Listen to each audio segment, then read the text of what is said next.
ओम शांति, ओम शांति। 1 अगस्त माना 1 अगस्त 2021, अव्यक्त महावाक्य, अव्यक्त बाप दादा रिवाइज कोर्स की मुरली, जिसकी ओरिजिनल डेट है 24 फरवरी 1988। मुरली का सार, वरदाता से प्राप्त हुए वरदानों को वृद्धि में लाने की विधि। वरदाता से प्राप्त हुए वरदानों को वृद्धि में लाने की विधि। माना वरदाता से हमें वरदान मिले हैं, उनको वृद्धि में लाना है, माना बढ़ाना है, उसकी विधि क्या है। तो बाबा बहुत अच्छे डिटेल से अव्यक्त वतन से आकर आपके साकार दुनिया में आपको बहुत अच्छे से समझाएंगे, जिससे आपको ये समझ में आएगा कि बाबा अव्यक्त कैसे हुआ, मूल क्या था। इसीलिए वरदाता से प्राप्त हुए वरदानों को वृद्धि में लाने की विधि। आज बाप दादा अपने रूहानी चात्रक बच्चों को देख रहे हैं। चात्रक बच्चे, हर एक बच्चा बाप से सुनने के, मिलने के और साथ साथ बाप समान बनने के चात्रक हैं। हर एक बच्चा बाप से सुनने के, मिलने के और साथ साथ बाप समान बनने के चात्रक हैं। सुनने से जन्म जन्मांतर की प्यास मिट जाती है। ज्ञान अमृत प्यासी आत्माओं को तृप्त आत्मा बना देता है। सुनते सुनते आत्माएं भी बाप समान ज्ञान स्वरूप बन जाती हैं। वह यह कहें, ज्ञान मुरली सुनते सुनते स्वयं भी मुरलीधर बच्चे बन जाते हैं। है ना वंडरफुल, है ना वंडरफुल पॉइंट। ऐसे ही होता है ना कि आप पॉइंट्स पे पॉइंट्स, बहुत सारे पॉइंट्स, और ऐसा लगता है कि जैसे मुरली चल रही है। रूहानी मिलन मनाते बाप के स्नेह में समा जाते हैं। मिलन मनाते लवलीन मगन स्थिति वाले बन जाते हैं। मिलन मनाते एक बाप दूसरा ना कोई, इस अनुभूति में समाये हुए रहते हैं। मिलन मनाते निर्विघ्न सदा बाप के संग के रंग में लाल बन जाते हैं। लाल लाल लाल बन जाते हैं। जब ऐसे समाये हुए वह स्नेह में लवलीन बन जाते हैं, तो क्या आशा रहती है? बाप समान बनने की। बाप के हर कदम पर कदम रखने वाले, अर्थात बाप समान बनने वाले। जैसे बाप का सदा सर्वशक्तिवान स्वरूप है, ऐसे बच्चे भी सदा मास्टर सर्वशक्तिवान स्वरूप बन जाते हैं। जो बाप का स्वरूप है, सदा शक्तिशाली, सदा लाइट, ऐसे समान बन जाते हैं। समझा? सदा शक्तिशाली, सदा लाइट, ऐसे समान बन जाते हैं। माना शक्ति भी बहुत आ जाती है और लाइट भी बहुत होते हैं, ऐसे समान बन जाते हैं। समान बनने की विशेष बातें जानते हो ना? माना बाप समान, बाबा के जैसे, इसकी विशेष बातें जानते हो ना? किन किन बातों में बाप समान बनना है बताओ? किन किन बातों में बाप समान बनना है बताओ? बन रहे हो व बने भी हो, बन रहे हो और बने भी हो, है ना? है ऐसा, बन रहे हो और बने भी हो। जैसा बाप का नाम, बच्चों का भी वही नाम है ना? बाबा के लिए कहते हैं ना विश्व कल्याणकारी, तो बच्चों के लिए क्या कहते हैं? विश्व कल्याणकारी। यही नाम है ना आप सबका। जो बाप का रूप, वही बच्चों का रूप।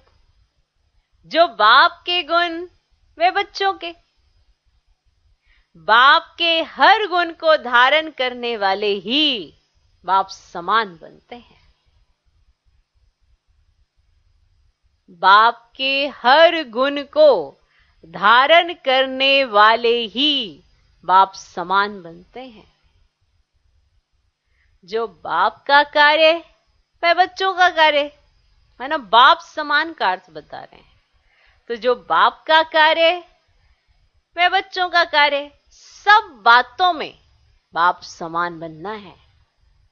तो किस किस बात में बाप समान बन रहे हो और बने भी हो। जैसे बाप का नाम, बच्चों का भी वही नाम है, विश्व कल्याणकारी यही नाम है ना। तो जो बाप का रूप वही बच्चों का रूप, जो बाप के गुण वे बच्चों के, बाप के हर गुण को धारण करने वाले ही बाप समान बनते हैं। जो बाप का कार्य वह बच्चों का कार्य, सब बातों में बाप समान बनना है। लक्ष्य तो सभी का यही है ना, क्या वही है ना। सम्मुख रहने वाले नहीं, लेकिन समान बनने वाले हैं। सिर्फ आप सम्मुख ही नहीं रहते हो, समान बनने वाले हैं। इसको ही कहा जाता है फॉलो फादर करने वाले। सिर्फ सम्मुख रहने वाले नहीं कि सामने है, समान बनने वाले, इसको कहा जाता है फॉलो फादर करने वाले। तो अपने को चेक करो, सब बातों में कहां तक बाप समान बने हैं। तो अपने को चेक करो, सब बातों में कहां तक बाप समान बने हैं। समान बनने का वरदान आदि से बाप ने बच्चों को दिया है। आदि का वरदान है सर्व शक्तियों से संपन्न भव। लौकिक जीवन में बाप व गुरु वरदान देते हैं, धनवान भव, पुत्रवान भव, बड़ी आयु भव व सुखी भव का वरदान देते ना, बाप भी देते, गुरु भी देते। तो बाप दादा ने क्या वरदान दिया? बाप दादा ने क्या वरदान दिया? सदा ज्ञान धन, शक्तियों के धन से संपन्न भव। देख लो, सदा ज्ञान धन, शक्तियों के धन से, ज्ञान से, शक्तियों के धन से संपन्न भव। यही ब्राह्मण जीवन का खजाना है। जब से ब्राह्मण जन्म लिया तब से संगम युग की स्थापना के कार्य में अंत तक जीना, अर्थात बड़ी आयु भव। जो वरदान है ना, ये बड़ी आयु भव, इसका मतलब क्या होता है? धनवान भव का मतलब क्या होता है? बड़ी आयु भव का मतलब क्या होता है? सुखी भव का मतलब क्या होता है? ठीक, तो जब से संगम युग में जन्म लिया, माना इसकी स्थापना के कार्य में अंत तक जीना, अर्थात बड़ी आयु भव। बीच में अगर ब्राह्मण जीवन से निकल पुराने संस्कारों व पुराने संसार में चले जाते हैं तो इसको कहा जाता है जन्म लिया लेकिन छोटी आयु वाले। अंत तक नहीं रहे ना, क्लियर? कि अगर ब्राह्मण जीवन से निकलकर पुराने संस्कारों में या पुराने संसार में चले जाते हैं तो इसको कहा जाता है जन्म लिया लेकिन छोटी आयु वाले। क्योंकि ब्राह्मण जन्म से, ब्राह्मण जीवन से मर गए। जो ब्राह्मण जीवन चल रहा था उससे तो मर गए, माना उससे निकलकर शूद्र जीवन में वापस चले गए। तो ब्राह्मण जीवन में तो नहीं है ना, आदि से अंत तक तो नहीं है ना, कि जब से बाप के बने और तब तक जब तक ये जीवन है। तो अगर बीच में से चले जाते हैं तो उन्हें कहेंगे छोटी आयु वाले, क्योंकि ब्राह्मण जीवन से मर गए। कोई कोई ऐसे भी होते हैं जो कोमा में चले जाते हैं, जीवन तो चल रहा है लेकिन वो नहीं चल रहे हैं, कोमा में चले जाते हैं। होते वे भी ना के बराबर होते हैं और कभी कभी जाग भी जाते हैं, लेकिन वे जिंदा होना भी मरने के समान ही होता है। जैसे कोमा वाला ऐसे है, अचानक फिर ऐसे, तो कभी कभी वो जाग भी जाते हैं, लेकिन वो जिंदा होना भी मरने के समान ही होता है। बड़ी आयु भव, इसका अर्थ क्या है कि आदि से अंत तक, सदा सदा आदि से अंत तक ब्राह्मण जीवन व श्रेष्ठ दिव्य जीवन की सर्व प्राप्तियों में जीना। बड़ी आयु के साथ साथ निरोगी भव का भी वरदान आवश्यक है। ये नहीं कि आयु तो बड़ी मिल गई और बिस्तर पे मना पड़े हैं ऐसे, बेड पे ही, बेड को ही उन्होंने अपना वो बना रखा। ऐसा भी नहीं चाहिए जीवन में। क्लियर? कि आयु तो बड़ी मिल गई, बड़ी आयु मिल गई है, ठीक है। एक है कोमा वाले, कुछ भी उनमें कुछ भी वो नहीं हो रहा, कोई भी आगे ही नहीं बढ़, कोमा वाले, ठीक है।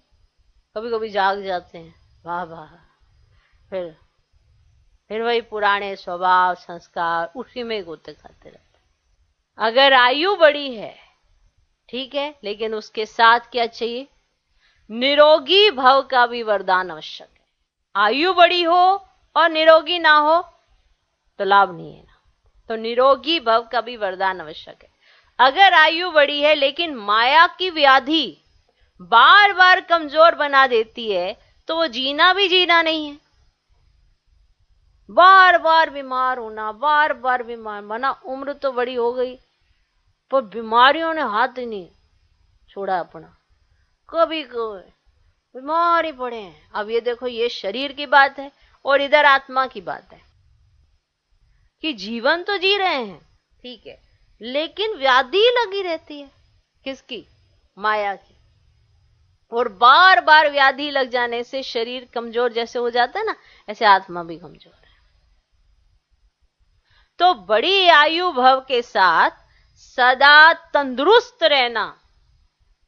आयु बड़ी मिले तो तंदुरुस्ती भी अच्छी होनी चाहिए ना। सदा तंदुरुस्त रहना अर्थात निर्विघ्न रहना है। क्लियर हुआ? माना शरीर से रिलेट करके आत्मा का देखिए, आत्मा कहां जीवन जी रही है? बाबा के पास, ब्राह्मण जीवन में। और शरीर कहां है? अगर शरीर की अवस्था ऐसी होती है तो अवस्था कैसी होती है, और आत्मा की अवस्था उससे रिलेट करके देखिए तो आपको समझ में आएगा कि जीवन तो जी रहे हैं, लेकिन अगर बार बार आप माया की व्याधि में चले जाते हैं तो आप एक तो कमजोर हो गए हैं, तो वो जीना भी क्या जीना है। तो बड़ी आयु भव के साथ सदा तंदुरुस्त रहना अर्थात निर्विघ्न रहना है। कि ये नहीं कि बार बार विघ्न आए जा रहे हैं और आप कहें विघ्न तो आते ही हैं, ऐसा थोड़ा होता है। हर जीवन पैरालाइज तो नहीं होता ना, हर जीवन में ऐसी बीमारियां भी नहीं होती। तो हमको तो तंदुरुस्त रहना है। तंदुरुस्ती माना निर्विघ्न रहना है। कैसा? निर्विघ्न रहना है। बार बार उलझन में व दिल शिकस्त की स्थिति के बिस्तर हवाले नहीं होना है।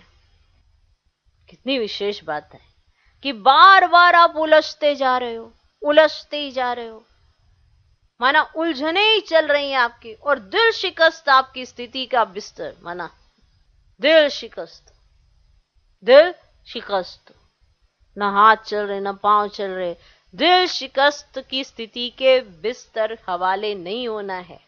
जो कोई बीमार होता है तो बिस्तर हवाले होता है ना, उसकी खटिया लगी रहती है नहीं। उम्र तो है, चलो जी उम्र तो है, लेकिन उसकी खटिया लगी हुई है। ऐसी उम्र का क्या करेंगे? अच्छा नहीं लगेगा ना, चलता फिरता अच्छा लगता है। तो जो कोई बीमार होता है तो बिस्तर हवाले होता है ना। छोटी छोटी उलझन तो चलते फिरते भी खत्म कर देते हो, लेकिन जब कोई बड़ी समस्या आ जाती, उलझन में आ जाते, दिल शिकस्त बन जाते हो, तो मन की हालत क्या होती है बताओ। छोटी मोटी उलझन तो आप यूं ही चलते फिरते भी ठीक कर दोगे, लेकिन अगर कोई बड़ी समस्या आ जाती है, उलझन में आ जाते हो, दिल शिकस्त बन जाते हो, तो मन की हालत क्या होती है। जैसे शरीर बिस्तर के हवाले होता है तो कोई दिल नहीं होती उठने की, चलने की, और खाने पीने की, कोई दिल नहीं होती।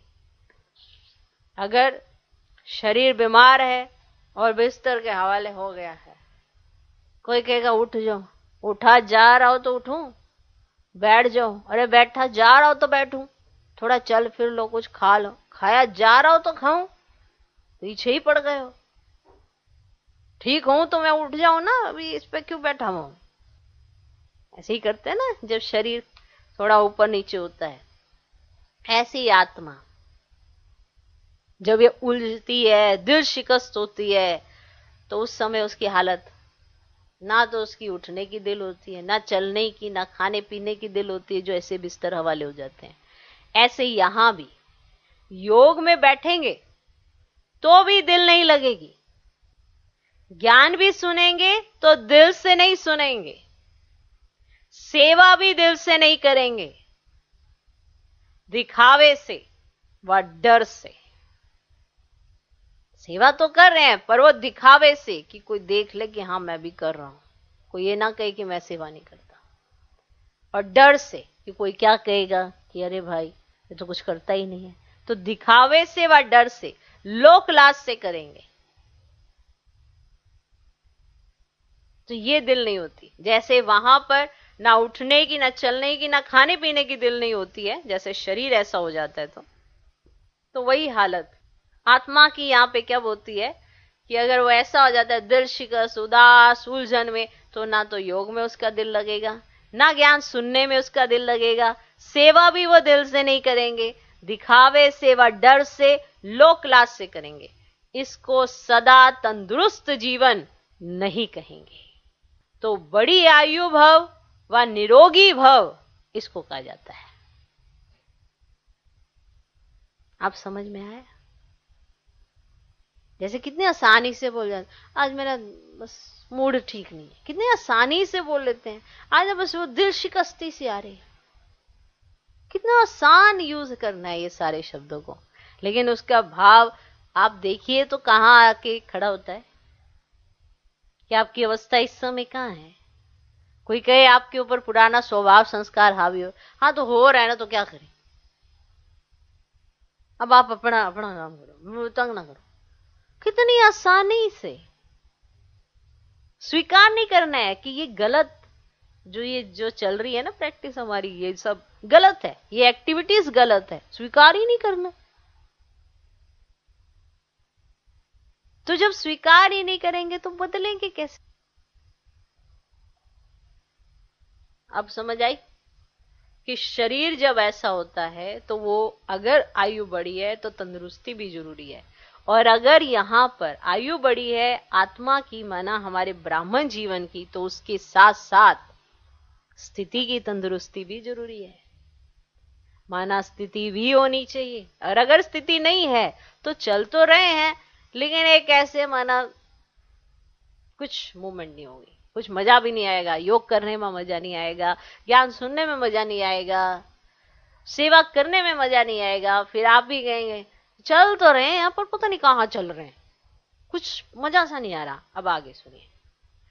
तो ये था बड़ी आयु भव और निरोगी भव का वरदान, उसकी एक्सप्लेनेशन, यानी कि जब ऐसे गुरु और बाप वरदान देते हैं तो उसका क्या अर्थ होता है, और जब बाप इसका इतना अच्छे से क्लियर करके बताते हैं कि बड़ी आयु भव का मतलब क्या होता है, और निरोगी भव का अर्थ आत्मा का क्या होता है, आत्मा की बड़ी आयु का मतलब क्या होता है, और निरोगी भव का अर्थ क्या होता है। क्लियर हो गया?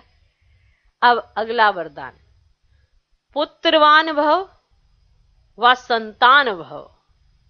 ये वरदान भी दिया जाता है बाप को, पुत्रवान भव व संतान भव। आपके संतान है? बाबा ने फिर बच्चों से पूछा, आपके संतान हैं? 2-4 बच्चे नहीं पैदा किए हैं, संतान भव का वरदान है ना, 2-4 बच्चों का वरदान नहीं मिलता। लेकिन जब बाप समान मास्टर रचयिता, नोट करने वाली बात है ये, मास्टर रचयिता की स्टेज पर स्थित हो, तब तो यह सब अपनी रचना लगती है। जब आप मास्टर रचयिता की स्टेज पर स्थित होंगे, तब तो सारी ये अपनी रचना लगती है। बेहद के मास्टर रचयिता बनना, ये बेहद का पुत्रवान भव संतान भव हो जाता। क्लियर?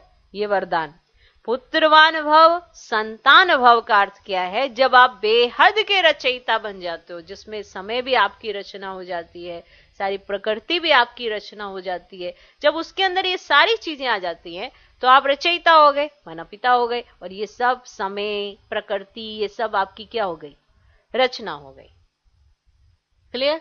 तो बेहद के मास्टर रचयिता बनना, ये बेहद का पुत्रवान भव संतान भव हो जाता है। हद के नहीं कि 2-4 जिज्ञासु हमने बनाया, ये मेरे हैं, नहीं। मास्टर रचता की स्टेज बेहद की स्टेज है। किसी भी आत्मा को व प्रकृति के तत्वों को भी अपनी रचना समझ विश्व कल्याणकारी स्थिति से हर एक के प्रति कल्याण की शुभभावना शुभकामना रहती है। जैसे एक पिता की अपने संतान के प्रति हर समय शुभभावना शुभकामना रहती है, हर सेकंड रहती है।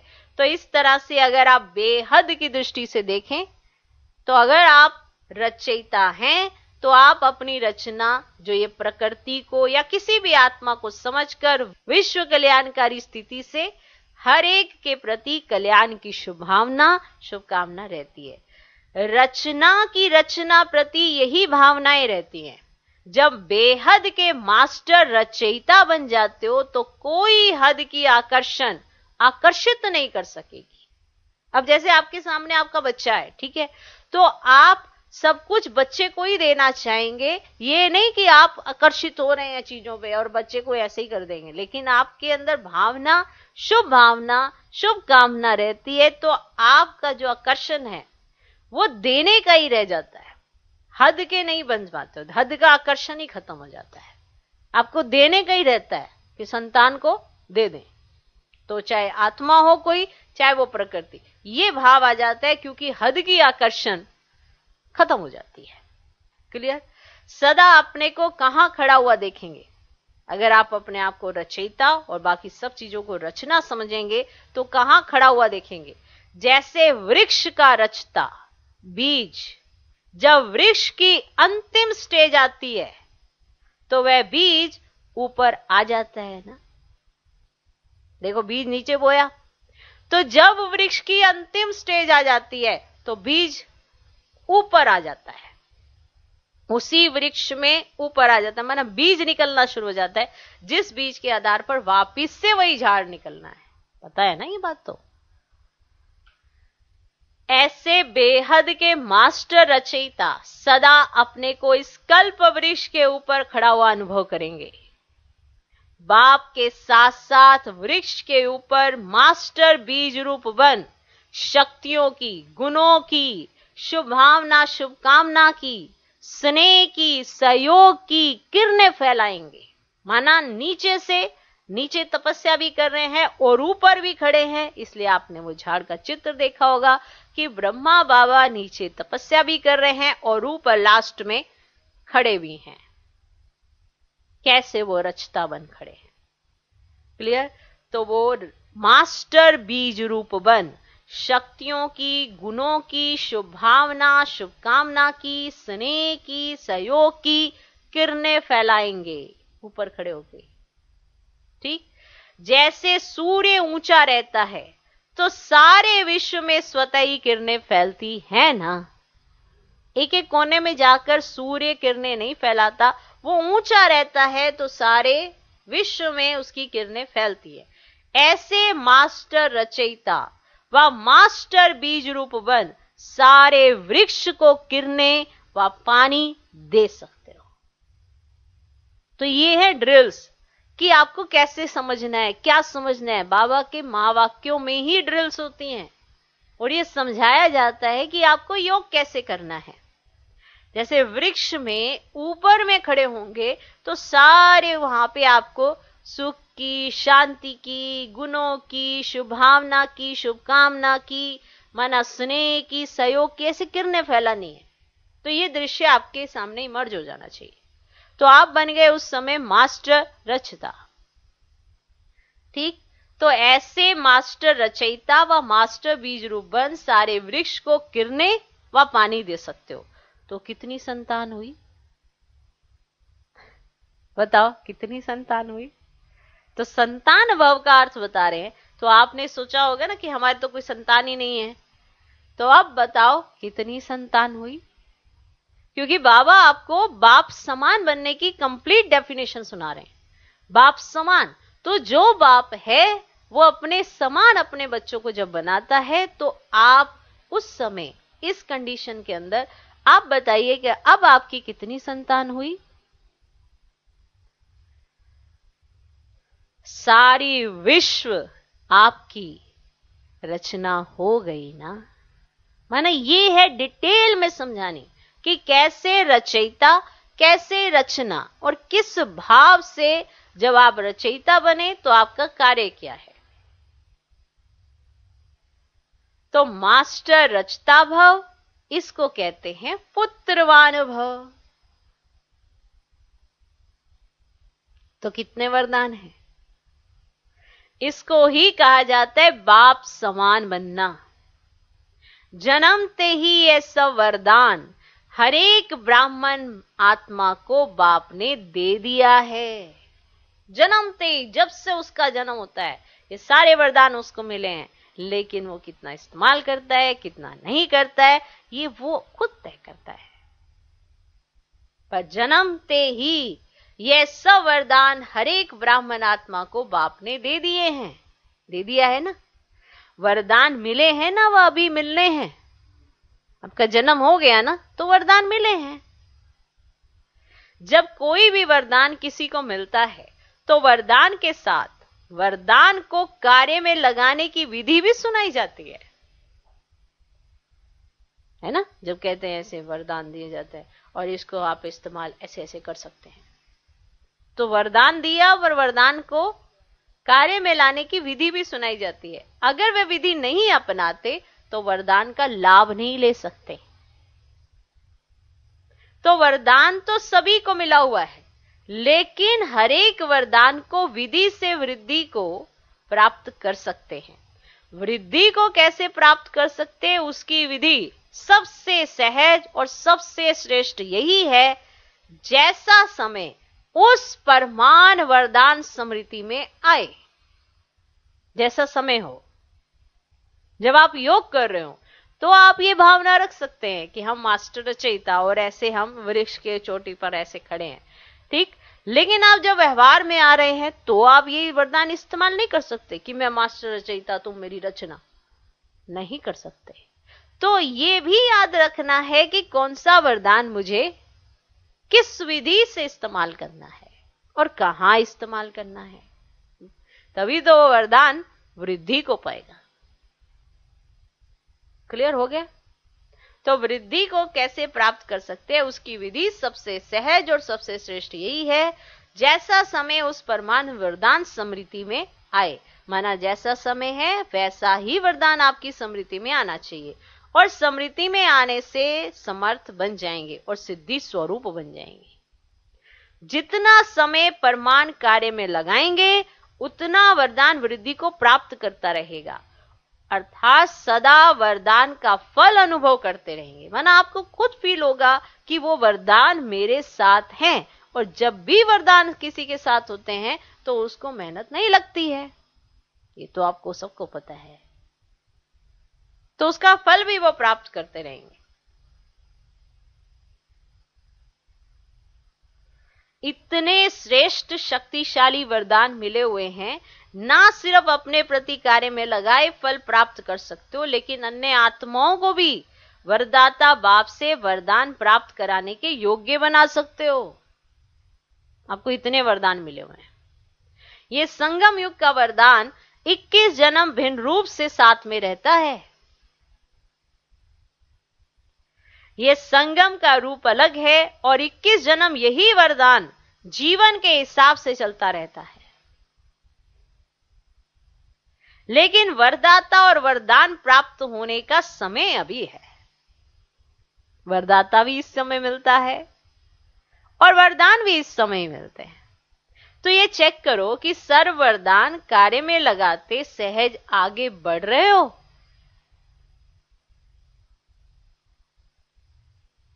ये वरदान की विशेषता है कि वरदानी को कभी मेहनत नहीं करनी पड़ेगी। ये वरदान की विशेषता होती है कि जिसके पास वरदान होते हैं उसको कभी मेहनत नहीं करनी पड़ती। ध्यान से सुनते रहना।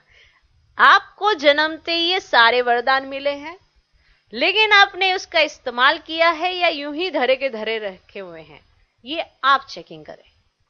वो वृद्धि को पा रहे हैं या नहीं पा रहे हैं। क्योंकि अगर वरदानी को वरदान याद है तो उसे मेहनत नहीं करनी पड़ती। जब भक्त आत्माएं भी मेहनत कर थक जाती हैं, जब भक्त आत्माएं भी मेहनत कर थक जाती हैं तो बाप से वरदान ही मांगती हैं। ऐसी कहती है ना कि हे भगवान हमें ना वरदान दे दो, क्योंकि वो मेहनत करके थक जाती है और वरदान से मेहनत नहीं होती। अगर वरदान मिल गया तो मेहनत नहीं लगती। जब भक्त आत्माएं भी मेहनत कर थक जाती हैं तो बाप से वरदान ही मांगती है। आपके पास भी जब लोग आते हैं योग लगाने की मेहनत नहीं करना चाहते तो क्या भाषा बोलते हैं? आपके पास भी आते हैं ना तो कहते हैं कि मतलब कि हम ना मेहनत नहीं, मतलब पर योग तो लगाना चाहते हैं पर हम मेहनत नहीं अनुभव करना चाहते। तो क्या भाषा बोलते हैं? कहते हैं ना सिर्फ हमें वरदान दे दो, माथे पर हाथ रख दो। ऐसे ही कहते हैं ना, हमारे सिर पर हाथ रख दो, बस मेरे सारे कष्ट दूर हो जाएंगे। सिर पर हाथ रख दो। अब ये सिर पर हाथ रखना माना स्थूल रूप में सिर पर हाथ रखना क्या है और सूक्ष्म में इसकी भाषा क्या है वो भी समझ लो। जैसे भक्त क्या कहते हैं, या कोई आता है अनजान तो कहते हैं ना कि अरे आप तो देवी हैं, आप सब तो देवता हैं, आप ना बस माना आप तो भगवान से मिले हुए हैं, आप तो भगवान के कितने समीप हैं, आप ना हमारे सिर पे हाथ रख दो, हाथ रख दो। माना वो अपनी तकलीफों से छुट्टी पाना चाहते हैं। उसके लिए उन्हें क्या चाहिए? मेहनत नहीं चाहिए, बस इतना चाहते हैं कि सिर पर आप हमारे हाथ रख दो, माथे पर हाथ रख दो। आप ब्राह्मण बच्चों के ऊपर वरदाता बाप का हाथ सदा है ना? श्रेष्ठ मत ही हाथ है। आपके सिर पर वरदाता बाप का हाथ है, ये देखो, ठीक है।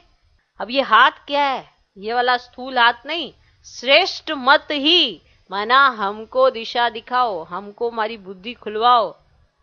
और बाबा का क्या है? ये श्रेष्ठ मत ही हमारे सिर पर हाथ है। स्थूल हाथ तो 24 घंटे नहीं रखेंगे ना, नहीं रखेंगे ना। ये बाप के श्रेष्ठ मत का वरदान रूपी हाथ सदा बच्चों के ऊपर है। श्रेष्ठ मत जो बाबा हमें देते हैं, ये है वो हाथ। अमृत वेले से लेकर रात को सोने तक हर श्वास के लिए, हर संकल्प के लिए, हर कर्म के लिए श्रेष्ठ मत का हाथ है ही है। सुन रहे हो? माना हर संकल्प के लिए आपको मिला हुआ है, हर संकल्प, हर श्वास, हर कर्म, उसके लिए आपको श्रेष्ठ मत मिली हुई है कि आपको कैसे करना चाहिए। उसका हाथ है ही। इसी वरदान को विधि पूर्वक चलाते चलो तो कभी भी मेहनत नहीं करनी पड़ेगी, नहीं मेहनत लगेगी, कभी भी नहीं। जब आप श्रेष्ठ मत का हाथ अपने सर पे, ये नहीं कि बाबा का हाथ हमारे सिर पर है, ऐसे हम फील करें बाबा का हाथ है मेरे सिर पे। किस चीज का हाथ है वो है श्रेष्ठ मत, माना श्रीमत का हाथ है। आपको कोई तकलीफ नहीं होने वाली है। जैसे देवताओं के लिए गायन है, इच्छा मात्रम अविद्या, यह है फरिश्ता जीवन की विशेषता। देवताई जीवन में तो इच्छा की बात ही नहीं है। ब्राह्मण जीवन सो फरिश्ता जीवन बन जाती, अर्थात कर्माती स्थिति को प्राप्त हो जाते। किसी भी शुद्ध कर्म व व्यर्थ कर्म व विकर्म व पिछला कर्म, किसी भी कर्म के बंधन में बंध कर करना, इसको कर्मातीत अवस्था नहीं कहेंगे। एक है कर्म का संबंध, एक है बंधन। तो जैसे ये गायन है, हद की इच्छा से अविद्या, ऐसे फरिश्ता जीवन व ब्राह्मण जीवन अर्थात मुश्किल शब्द की अविद्या, कि उनको किसी भी बात में मुश्किल नहीं लगती है। मुश्किल शब्द की अविद्या, बोझ से अविद्या, मालूम ही नहीं कि वे क्या होता है। तो वरदानी आत्मा अर्थात मुश्किल जीवन से अविद्या का अनुभव करने वाली, कि उसको अपने ब्राह्मण जीवन में कभी भी मुश्किल जीवन में जी रही हूं ऐसा अनुभव नहीं होता। कहीं होता है ना, ब्राह्मण जीवन में आ तो जाते हैं लेकिन उन्हें मुश्किल ही बड़ा लग रहा होता है। चल रहे कैसे, रहे कैसे, करें क्या। तो क्या वो उस जीवन में मुश्किलात नहीं है? उसमें तो हर बात में मुश्किलात है। पर क्या करें, वहां के लोग इतने सारे नजर आ रहे होते हैं, तो सबकी जीवन ऐसी ही होती है, रोना धोना, हर चीज के लिए स्ट्रगल। अब यहां बिना स्ट्रगल के सब कुछ मिलता है, बिना स्ट्रगल के, लेकिन वैल्यू नहीं मिल कर पाते हम। जिस दिन वैल्यू करनी सीख जाएंगे उस दिन मुश्किल होनी खत्म हो जाएगी। कहीं कहते मैं बहुत वैल्यू रखती हूं, मैं बहुत वैल्यू रखता हूं। ये बोलने की चीज नहीं है कि आपको कितनी वैल्यू है कितनी नहीं है, तो आपका जीवन बताता है ना कि आपको हर बात की कितनी वैल्यू है। आप एक दिन बोल दोगे अरे बड़ा अच्छा, मुझे इसकी बड़ी वैल्यू है, भगवान है, वाह वाह वाह वाह, और अगले ही सेकंड क्या जीवन है मेरा, दुखी, मैं सारी जिंदगी हो गई है। ऐसे शब्द अचानक से कैसे जनरेट हो जाते हैं? अगर आप कहते हो मेरा जीवन आलीशान है, तो आधे घंटे के बाद अगर किसी ने आपके साथ कुछ ऊपर नीचे हो गया स्वभाव संस्कार का, तो कैसे कह देते हो मेरा जीवन बड़ा दुखी है? इतनी आसानी से बोल देते हैं।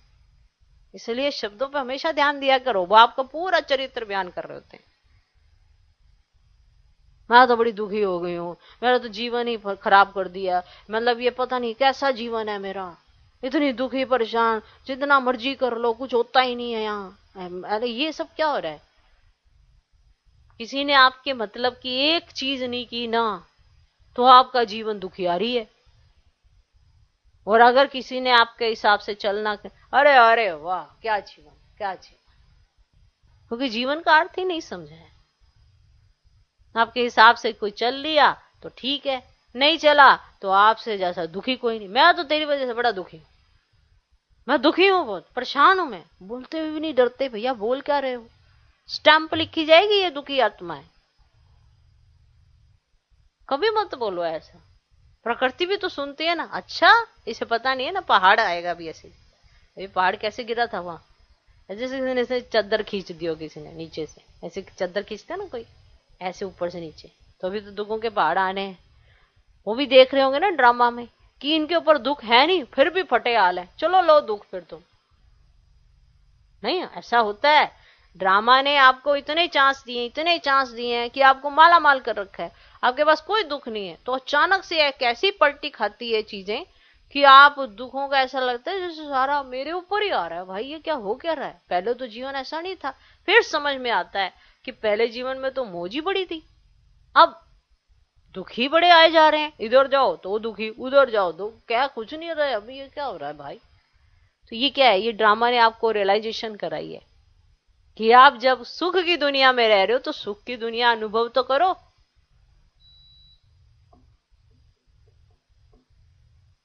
आपको ऐसी अविद्या होनी चाहिए कि मुश्किल शब्द आपके जीवन में ना हो, है ना। नॉलेज ही नहीं है मुश्किल क्या चीज होती है। जो भी हम सोचते हैं वो हो ही जाता है, बाबा साथ ही देता है, इतना मुश्किलात लगती ही नहीं है कभी। अब जीवन के ऐसे तजुर्बे या ऐसा अनुभव होएगा तब जाके तो जीवन कहोगे कि वाह क्या जीवन पाया है, तब तो निकलेगी वाह।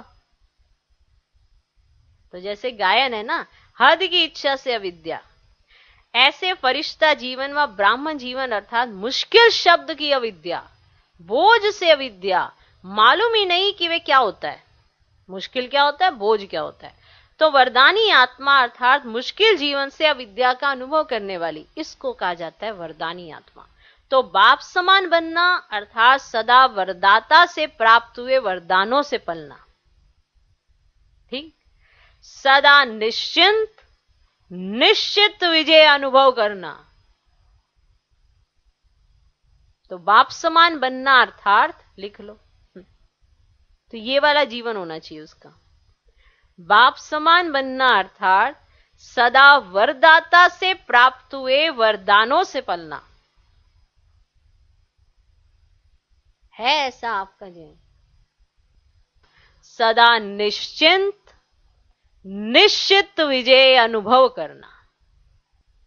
सदा निश्चिंत निश्चित विजय अनुभव करना। कभी ऐसा लगता ही नहीं कभी हार हो सकती है, निश्चिंत है क्योंकि जीत होनी ही है, ऐसा उसे हर घड़ी अनुभव होना।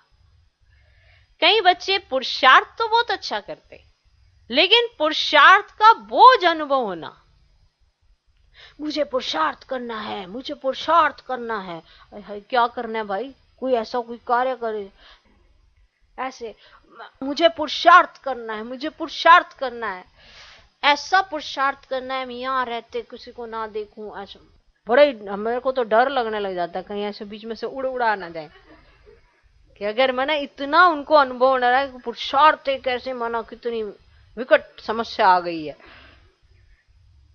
आपको नहीं पता पुरुषार्थ करना है, पुरुषार्थ माना ऐसे जैसे होता है ना, व्यक्ति बैठा एक जगह और टांगे चलाए जा रहा है, करना है पुरुषार्थ पुरुषार्थ, उसका बोझ अनुभव करना पुरुषार्थ। फिर कोई किसी हो जाना, किसी से ऐसे भिड़भिड़ा जाना, अब फिर आ गई मैं जीरो पे, हाय हाय क्या मेरा पुरुषार्थ, अब फिर से शुरुआत करो जीरो। माना क्या जीरो 100 है। कहीं ऐसे भी हैं, एक ना करने वाले होते हैं, वो कहते बोझ नहीं रखना, बाबा ने कहा था, बोझ नहीं रखना पुरुषार्थ का। वो ये ठीक किया बाबा ने, मतलब हम तो ना बोझ ले रहे थे, ये ठीक कर दिया। लेकिन पुरुषार्थ का बोझ अनुभव होना, शब्द को पकड़ना नहीं। देखो आपको आपकी स्थिति पर मान वो बोझ लग रहा है, ये वाला पॉइंट है, इसको क्लियर कर दें हम। क्योंकि आपकी स्थिति नहीं है एक्यूरेट, तो आपको पुरुषार्थ शब्द बोझ की तरह आपने ले लिया है, वो अनुभव होना, ये अर्थात पुरुषार्थ नहीं है। अगर आपको बोझ लगता है तो अटेंशन रखना, ये ब्राह्मण जीवन की विधि है कि आपका अटेंशन होना चाहिए। हाँ, मुझे आज सारे दिन में इस तरह से करना है, तो आपका अटेंशन है कि मुझे ये करना है, ये है आपके ब्राह्मण जीवन की विधि। लेकिन अटेंशन टेंशन में बदल जाता है, धीरे धीरे आपका जो अटेंशन है वो आपकी टेंशन बन जाता है, नेचुरल अटेंशन नहीं रहता। इसको भी यथार्थ अटेंशन नहीं कहा जाएगा। जैसे जीवन में स्थूल नॉलेज रहती है कि यह चीज अच्छी है, यह बात करनी है या नहीं करनी है, ठीक है, ये एक नेचुरल रूप में है ना आपकी बुद्धि के अंदर, आपके पास स्थूल नॉलेज है, ये चीज अच्छी है, ये बात करनी है, ये बात नहीं करनी है। तो नॉलेज के आधार पर जो नॉलेजफुल होते हैं उनकी निशानी है, उनको नेचुरल अटेंशन रहता है कि क्या चीज अच्छी है, क्या चीज अच्छी नहीं है। वो हमेशा ही क्या चीज अच्छी है, क्या चीज अच्छी नहीं है, उसका प्रेशर नहीं लेते हैं। उनको एक नेचुरल अटेंशन रहता है कि हाँ ये बातें अच्छी हैं, ये बातें अच्छी नहीं है, एक नेचुरल है। ये खाना है या नहीं खाना है, ये करना है या नहीं करना है, ये चीज खानी है, ये चीज नहीं खानी। ये एक नॉलेज नॉर्मल सी बात है ना कि ये चीज अच्छी है, ये चीज अच्छी नहीं है, ये चीज खानी है, ये चीज नहीं खानी है, ये चीज आपको करनी है, ये चीज आपको नहीं करनी है। ये आपको एक नेचुरल रूप में है, पता है ना, पता है ना।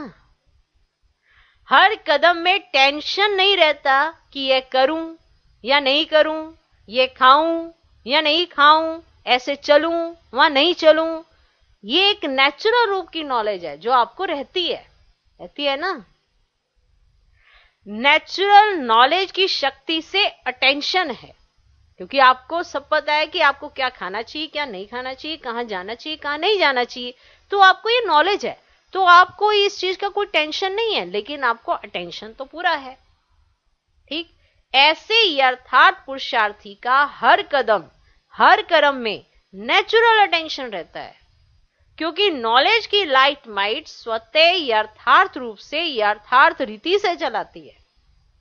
अगर आप नॉलेजफुल हैं तो आपको लाइट भी मिलेगी, माइट भी मिलेगी और आप यथार्थ रीति से चलेंगे। तो पुरुषार्थ भले करो, अटेंशन जरूर रखो, लेकिन टेंशन के रूप में नहीं। जब टेंशन में आ जाते हो तो चाहते हो बहुत काम करने व बनना चाहते हो नंबर 1, लेकिन टेंशन जितना चाहते हो उतना करने नहीं देता। क्लियर? अब आप बनना बहुत अच्छा चाहते हो, करना भी बहुत अच्छा कार्य चाहते हो, लेकिन आपने ना टेंशन पाल के रखी है। तो जो आपने टेंशन रखी हुई है तो आप जितना चाहते हो उतना करने नहीं देता। जो बनना चाहते हो वह बनने ही नहीं देता। क्यों? टेंशन। क्योंकि आपको पुरुषार्थ में अटेंशन नहीं है, लेकिन आपको पुरुषार्थ का टेंशन है। तो जो आप बनना चाहते हो वो बन नहीं पाते, जो आप करना चाहते हो वो आप कर नहीं पाते। टेंशन को पैदा करता है, क्योंकि जो चाहते हो वह नहीं होता तो और टेंशन बढ़ता है। आपने पहले से ही टेंशन पाल के रखी है, तो फिर आप कोई भी कार्य करने जाएंगे तो उससे क्या मिलेगा? आपको टेंशन ही तो मिलेगा। क्योंकि आपने हर कार्य टेंशन के साथ किया है, तो आपको क्या लगता है? आप रिलैक्स हो जाएंगे। जो आप डालोगे वही तो आप निकालोगे। तो फिर आपने टेंशन डाली है तो फिर आपको रिजल्ट में भी क्या मिलती है? टेंशन। तो टेंशन ही बढ़ जाता है। तो पुरुषार्थ सभी करते हो, लेकिन कोई ज्यादा पुरुषार्थ को भारी कर देते और कोई फिर बिल्कुल अलबेले हो जाते। ऐसे वाले भी हैं। कोई पुरुषार्थ को बिल्कुल भारी कर देते हैं और कोई फिर बिल्कुल अलबेले हो जाते। जो होना होगा हो जाएगा, देखा जाएगा, कौन देखता है, कौन सुनता है। तो ना वह अच्छा ना वह अच्छा है। इसीलिए बैलेंस से बाप की ब्लेसिंग, वरदानों का अनुभव करो। एक तो बिल्कुल टेंशन ले लेते हैं, एक है बिल्कुल ही अलबेले हो जाते हैं। अरे जो होना होगा देखा जाएगा, कौन देख रहा है, कौन सुन रहा है, सबने अपना अपना ही करना है, किसको क्या पता। अब ये इस तरह के अलबेले हो जाते हैं। लेकिन आपको बैलेंस से ब्लेसिंग मिलती है तो वरदानों को अनुभव में लाओ। सदा बाप का हाथ मेरे ऊपर है, इस अनुभव को सदा स्मृति में रखो। जैसे भक्त आत्माएं स्थूल चित्र को सामने रखती हैं कि माथे पर वरदान का हाथ है, तो आप भी चलते फिरते बुद्धि में अनुभव का चित्र सदा स्मृति में रखो। देखो, जो भी चित्र आपकी स्मृति में रहेगा उसकी फीलिंग आपको आती रहेगी कि बाबा का हाथ मेरे सिर पर है, माना श्रीमत मेरे साथ है, तो ये बाबा का हाथ है। तो ये स्मृति में रखना है, इसका चित्र बना के रखें हमेशा। समझा? बहुत पुरुषार्थ किया, अब वरदानों से पलते उड़ते चलो। बाप के ज्ञानदाता विधाता का अनुभव किया, अब वरदाता का अनुभव करो। ज्ञानदाता और विधाता का अनुभव तो आपने कर लिया, अब वरदाता का अनुभव करो। अच्छा, सदा हर कदम में बाप को फॉलो करने वाले, सदा अपने को वरदाता बाप के वरदानी श्रेष्ठ आत्मा अनुभव करने वाले, सदा हर कदम सहज पार करने वाले, सदा सर्व वरदान समय पर कार्य में लगाने वाले, ऐसे बाप समान बनने वाले श्रेष्ठ आत्माओं को बाप दादा का वरदाता के रूप में याद, प्यार और नमस्ते। हम रूहानी बच्चों की भी रूहानी बाप दादा को नमस्ते नमस्ते नमस्ते। Good morning, good morning, good morning. मुख्य महारथी भाइयों से मुलाकात। जन्म से कितने वरदान मिले हुए हैं? हर एक को अपने अपने वरदान मिले हुए हैं। जन्म ही वरदानों से हुआ, नहीं तो आज इतना आगे नहीं बढ़ सकते। वरदान से जन्म हुआ इसलिए बढ़ रहे हो। पांडवों की महिमा कम थोड़े ही है। हर एक की विशेषता का वर्णन करें तो कितनी है। ये जो भागवत बना हुआ है ना, वह बन जाए। बाप की नजर में हर एक की विशेषताएं हैं और कुछ देखते भी नहीं देखते हैं, जानते भी नहीं जानते हैं। तो विशेषता सदा आगे बढ़ा रही है और बढ़ाती रहेगी। जो जन्म से वरदानी आत्माएं हैं वे कभी भी पीछे नहीं हट सकती, सदा उड़ने वाली वरदानी आत्माएं हो। वरदाता बाप के वरदान आगे बढ़ा रहे हैं। पांडव गुप्त रहते हैं लेकिन बाप दादा के दिल पर सदा प्रत्यक्ष है। पांडव गुप्त रहते हैं लेकिन बाप दादा के दिल पर सदा प्रत्यक्ष हैं। अच्छे अच्छे प्लान तो पांडव ही बनाते हैं, शक्तियां शिकार करती, लेकिन कमाल तो लाने वालों की है। अगर लाने वाले लाए ही नहीं तो शिकार क्या करेंगी। इसीलिए पांडवों को विशेष अपना वरदान है। याद और सेवा का बल विशेष मिला हुआ है। याद का बल भी विशेष मिलता है, सेवा का बल भी विशेष मिलता है। क्यों? उसका भी कारण है, क्योंकि जो जितना आवश्यकता के समय कार्य में आए हैं उसको विशेष वरदान मिला हुआ है। ध्यान देना, जब आवश्यकता होती है, जब कोई कार्य में आता है तो उसको विशेष वरदान मिलते हैं। जैसे आदि में जब स्थापना हुई तो पांडव मर्ज थे, इमर्ज नहीं थे। शक्तियां एग्जाम्पल बनी और उन्हों के एग्जाम्पल को देख और आगे बढ़े। तो ये आवश्यकता के समय एग्जाम्पल बने, इसलिए जितना जो आवश्यकता के समय सहयोगी बने हैं, जब जरूरत होती है तब सहयोगी जो बनता है, चाहे जीवन से बने चाहे सेवा से, उनको ड्रामा अनुसार विशेष बल मिलता है। जब आवश्यकता है तब सहयोगी बनना, तो ड्रामा अनुसार उनको विशेष बल मिलता है। अपना पुरुषार्थ तो है ही, लेकिन एक्स्ट्रा बल मिलता है।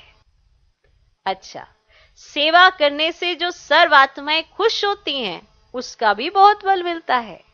जो अनुभवी आत्माएं हैं उन्हों के सेवा की आवश्यकता है, क्योंकि जिन्होंने साकार में पालना ली है उन्हों को देख करके सदा बाप ही याद आता है। कभी भी आप लोग कहां जाएंगी, माना बाबा ने दादियों की तरफ देख के कहा, कभी भी आप लोग कहां जाएंगी तो विशेष क्या पूछेंगे? क्या पूछेंगे? दादियों से विशेष क्या पूछते हैं? चरित्र सुनाओ, कोई बाप की बातें सुनाओ, तो विशेषता है ना। इसलिए सेवा की विशेषता का वरदान मिला हुआ है। चाहे स्टेज पर खड़े होकर भाषण ना भी करो, लेकिन यह सबसे बड़ा भाषण है। चरित्र सुनाकर चरित्रवान बनने की प्रेरणा देना। चरित्र सुनाकर चरित्रवान बनने की प्रेरणा देना, यह सबसे बड़ी सेवा है।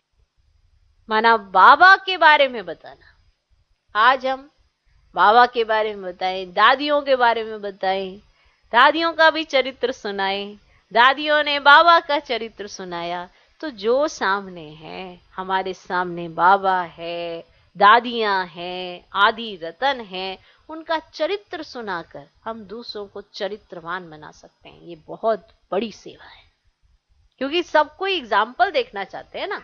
अब मान लो आप किसी को कि सहन शक्ति में बहुत शक्ति होती है, अब कोई कहेगा किसने सहन किया है इतना, हर कोई कहां सहन कर पाता है। फिर आप चरित्र सुनाएंगे, फिर आप सुनाएंगे कि वो आत्माएं कितनी सहनशील थी, कितनी संतुष्टता से परिपूर्ण थी। तो जब आप सुनाएंगे उनको एग्जाम्पल दिखेगा, उनको मिलेगा भी। और कईयों ने तो दादियों को देखा भी है, जिन्होंने दादियों को देखा है और वो जानते हैं कि दादियों का चरित्र ऐसा है, तो दादियों को देखकर देखते हैं कि बाबा कैसा होगा, और जिसने बाबा को देखा तो शिव बाबा कैसा होगा। ये ऐसा बना हुआ। तो चरित्र सुनाकर चरित्रवान बनने की प्रेरणा देना, ये सबसे बड़ी सेवा है। तो सेवा पर जाना ही है और सेवा के निमित्त बनना ही है। हम क्या सुनाएंगे? देखो, ज्ञान सुनाना माना 7 डेज कोर्स सुनाना अलग बात है, लेकिन चरित्र सुनाना, अगर आप चरित्र देखोगे तो सुना पाओगे। ऐसे तो आपके साथ में सारे रहते हैं, लेकिन आप किसी के गुण नहीं गा पाते हो, क्योंकि आप गुण देख ही नहीं पाते हो। तो जो चीज देखोगे वही तो गाओगे।